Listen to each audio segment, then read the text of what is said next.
I'll start with a general question. Yes. What did you think about your experience at this university, and how did you like the lecture yesterday and the atmosphere? Oh, of the I'm just students? having a tremendously good time here.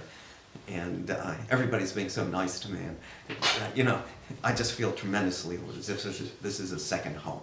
So thank you very much to everybody. Thank you. And could you maybe briefly restate maybe your main message from the lecture yesterday, like the main point that you want people to take home or to understand? I think the main message is that we should care about whether people have jobs. That in terms of economic policy around the globe, I think at the current moment that should be the first priority. That the second message, I think, is that people at the moment are, perhaps rightly so, I think rightly so, concerned about the equity of the measures that need to be taken to keep financial markets working. But I think that they should understand, I think it's very important to understand that keeping financial markets flowing is necessary to change jobs.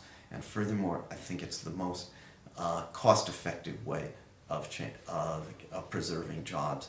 And jobs are very important. They're important especially for young people, where in some countries the unemployment rate is just extremely high. In other countries, the unemployment rates are only very high.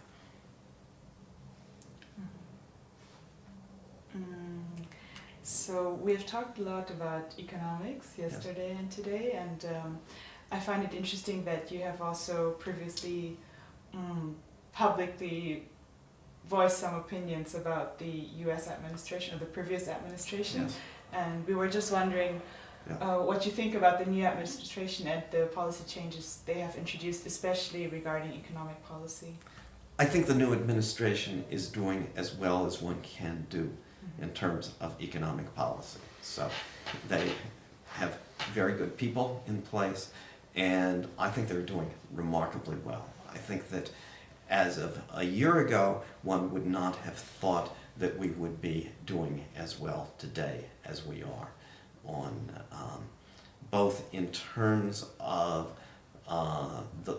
what's happening to GDP and also in the revival of financial markets. Do you want to ask something more about that? Professor, ever since your Nobel Prize lecture about behavioral macroeconomics and macroeconomic behavior, there's an increasing presence of behavioral economics kinds of recommendations for policy issues. Not only your new book with Robert Schiller has been widely publicized, but we also have seen Richard Thaler in Kazakhstan, and even Kazakhstan being hired by the administration. How do you feel about the policy implications of behavioral economics being implemented? Okay, so I think what I've been mainly talking about is the role of behavioral in terms of macroeconomics. I feel that to understand macroeconomics, that it's really quite necessary to be behavioral, to take into account both psychology and sociology. I think when you do that, you understand the need for macroeconomic interventions, which are very important. I think there are also all kinds of implications of behavioral economics throughout economics. Now, I think there's a lot of traditional economics which is actually just right. And so that we don't need to reconsider. What's interesting about behavioral economics is that it's on the frontier, and it sort of gives us new reasons for intervention, and actually new ways in which we can intervene. I think, for the most part, I think most economists who've been in behavioral have been emphasizing psychology.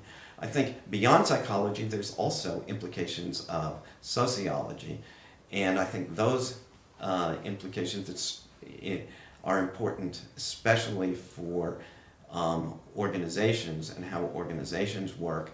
It's important for schooling, it's important for such things as minority poverty, it's important for gender relations. It's important, so sociology also plays a major role. And can I just answer that question? And do you think that this type of behavior economics will eventually become or should eventually become an extension of the neoclassical approach, or does it imply an entire shift of paradigm? I think the way, I don't see that it shouldn't. I think it can be an appropriate extension of neoclassical economics. I think we should be, I think we should always be careful, however, that whatever approach we have to economics, that it should be something that's all-inclusive, that every area of economic endeavor should in fact be something that's being studied by economists, because those are areas where in fact we can have problems. So in the last 5, 10, 15 years, I think what we've seen is there has been too little attention paid to the exact institutional detail of financial markets. And I think that that's one of the reasons that we failed to predict the current crisis.